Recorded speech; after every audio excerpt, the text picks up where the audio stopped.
שמי שי אליאס, אני בן 26. אני בוגר המסגרות של צעד קדימה. הייתי ילד מאוד מאוד מאוד עצלן, נטול מוטיבציה לחלוטין. בקושי זזתי, אני בקושי זחלתי על הגחון והכל, זאת אומרת הייתי נתון לגמרי בידיים של ההורים שלי. לא עשיתי שום דבר לבד. אם זה מקלחת, אם זה התלבשות, אם זה הובלה ממקום למקום, הכל ההורים שלי היו אחראים.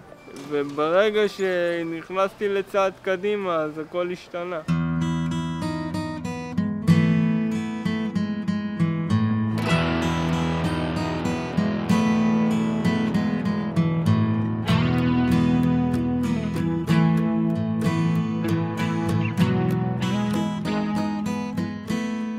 למעשה זה לא מחלה, זה מצב פיזי שניתן לשיפור עם הרבה עבודה. אמרו לי, תקשיב, אם אתה לא עושה לבד ואם אתה לא לוקח את עצמך בידיים.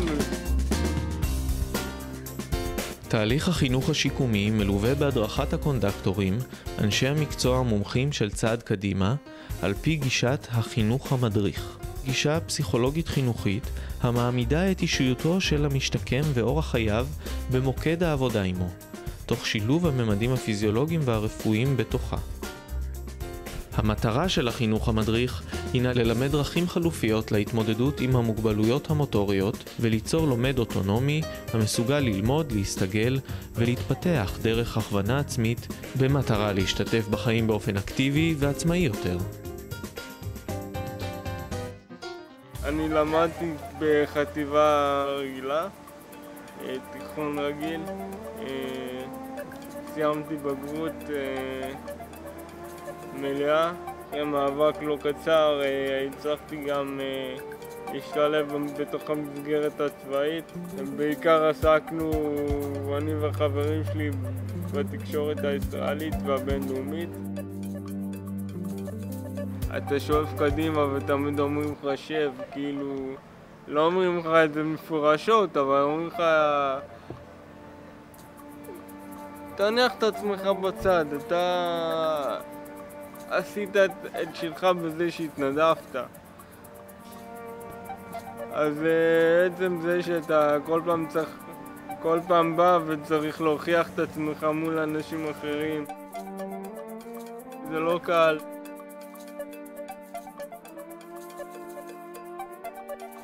זה ההשקעה היומיומית. זה לא לוותר גם כשאתה נשבר. צעד קדימה גם ברגעים הקשים. אז האנשים שהמקצועים שם בשביל להקים אותך מזה ולהמשיך איתך הלאה.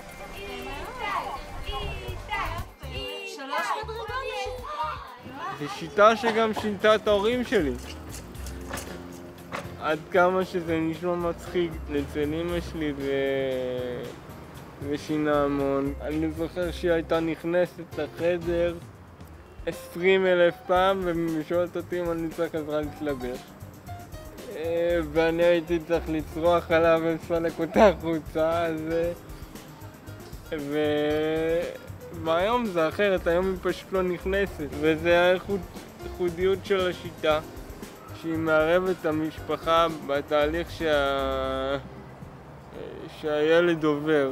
אנחנו פועלים על הרצף מתוך עיקרון לתת לילד את כל הצרכים שלו, אם זה בבית ספר, אחר כך הוא יוצא לשילוב בקהילה. יש לנו פעילויות במועדוניות של אחרי צהריים, בדירות אימון בקהילה, שהילדים באים כקבוצה ולומדים לפעול בתוך סדר יום עצמאי שלהם, עם צוות שמתווך ומסייע להם, עד לדירה של בחורים ובחורות צעירים. זו שיטה שעזרה לי המון. תרמה לי וכנראה תמשיך להיות חלק ממני כל החיים, כי אני היום שי אולי אחר, שי אולי במקום אחר, עושה דברים ויוזם דברים ודופק על שולחנות כמו שאני דופק היום, ולא דופק לאף אחד חשבון בערך.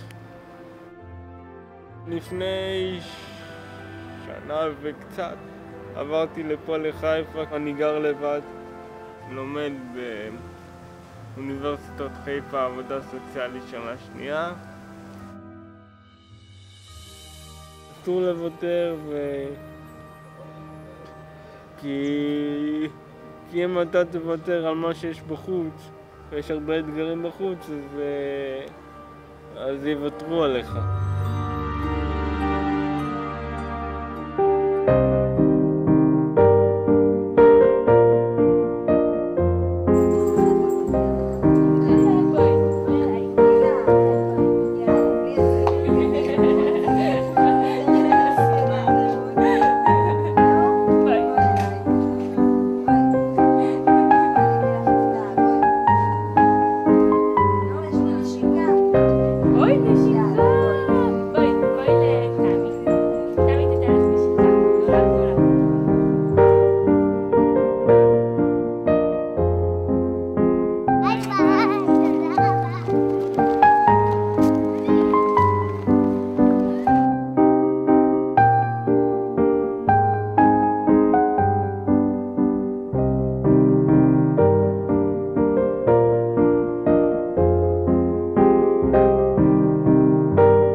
אני שי אליאס, בן 26,